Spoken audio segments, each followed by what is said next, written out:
అమెరికాలో చిందరవందరగున్న మీ ఇంటికి handyman cleaning plumbing services కోసం కాంటాక్ట్ ఇన్స్టా సర్వీస్. యుఎస్ లో ఎక్కడైనా ఎప్పుడైనా for instant bookings visit instaservice.com.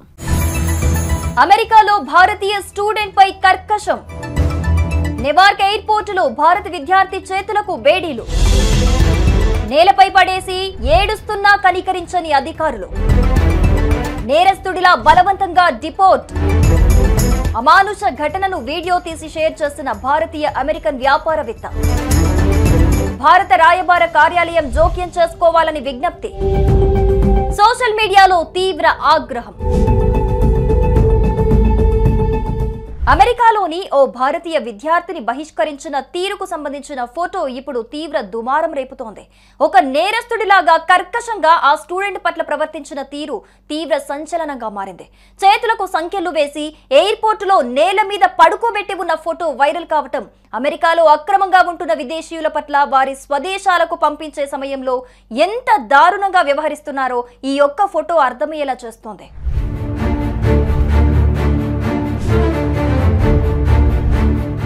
America అధ్యక్షుడు డొనాల్డ్ ట్రంప్ అక్రమ వలసదారులను బహిష్కరిస్తున్నారు. విద్యార్థులు, ఉద్యోగులు అనే తేడా లేకుండా అందరినీ అమెరికా నుంచి గెట్ అవుట్ అంటున్నారు.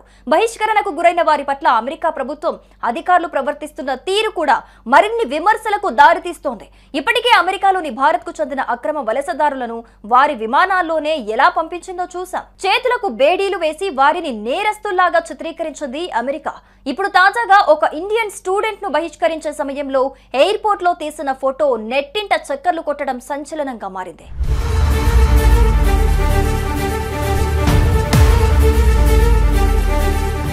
అమెరికాలోని నెవార్క్ ఎయిర్పోర్టులో ఒక భారతీయ విద్యార్థి పట్ల కర్కశంగా వ్యవహరించారు.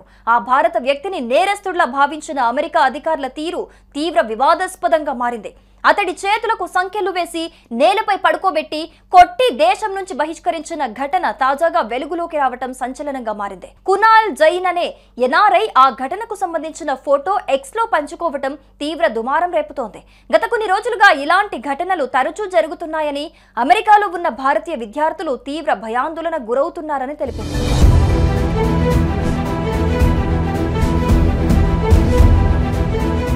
ఈ ఘటన కారణంగా తాను ఎన్ఆర్ఐగా తీవ్ర బాధతో ఉన్నానని, ఇది మానవ విషాదమని కునాల్ జైన్ తన పోస్ట్లో వెల్లడించారు.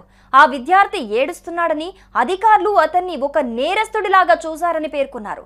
చేతులకు సంఖ్యలు వేసి అతన్ని నేలకేసి కొట్టారని వివరించారు. హెల్త్ బాట్స్ ఏఐ ప్రెసిడెంట్ అయిన కునాల్ జైన్ ఆ విద్యార్థి హర్యానా భాషలో మాట్లాడుతున్నాడని తెలిపారు. అంతేకాకుండా కునాల్ జైన్ మరో పోస్టు కూడా పెట్టారు. భారతీయ విద్యార్థుల వీసాలు పొంది ఉదయం విమానంలో వెళ్లి ఏదో ఒక కారణం చేత వారు ఇమిగ్రేషన్ అధికారులకు తాము ఎందుకు అమెరికాకు వచ్చామనే సరైన కారణాన్ని వివరించలేరు. దీంతో వారిని నేరస్తుల్లాగా కట్టేసి సాయంత్రం విమానంలో తిరిగి స్వదేశానికి పంపిస్తారు. గత కొద్ది రోజులుగా ప్రతిరోజు ఇలాంటివి 3 నుంచి 4 కేసులు నమోదవుతున్నాయని కునాల్ జైన్ పేర్కొన్నారు.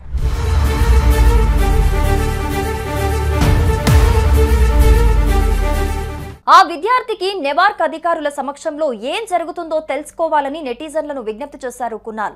ఆ విద్యార్థికి ఏం జరుగుతుందో అతని పేద తల్లిదండ్రులకు తెలియదని పేర్కొన్నారు. కాగా 2009 నుంచి 2024 మధ్య మొత్తం 15,564 మంది భారతీయులను చార్టర్డ్ వాణిజ్య విమానాల ద్వారా స్వదేశానికి పంపించింది అమెరికా. ఇక రెండోసారి అధ్యక్ష కుర్చీలో ట్రంప్ కూర్చున్న తర్వాత ఈ ఘటనలు మరింత పెరగటం అమెరికాలో ఉంటున్న భారతీయ విద్యార్థుల్లో తీవ్ర భయాందోళనలు రేకెత్తిస్తున్నాయి.